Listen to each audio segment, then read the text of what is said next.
The Netherlands is known as a cyclist's paradise. Its safety levels, one of the best in the world, are in staggering contrast with the US, where you're around 20 times more likely to be injured while riding a bike.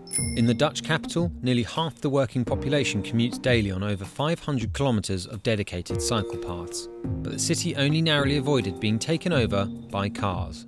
Here's how Amsterdam put the brakes on cars to give bikes a chance. Following the Second World War, the mobility and affordability of cars started changing people's lives.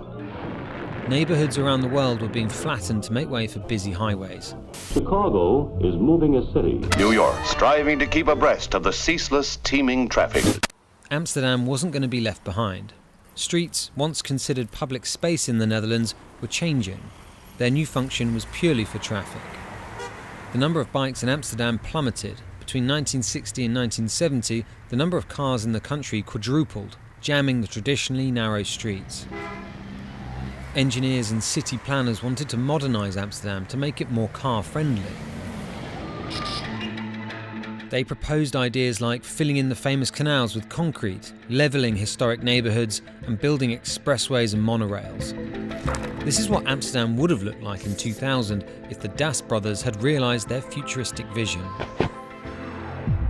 Unsurprisingly, there was opposition. Anarchist group Provo came up with the world's first bike and car sharing schemes. They didn't take off at the time, but the sentiment to keep Amsterdam light on cars was shared. Dutch road fatalities peaked in 1972. In response, protest groups like Stop de Kindermoord or Stop Murdering Children were organising blockades of areas with high accident rates to make their point.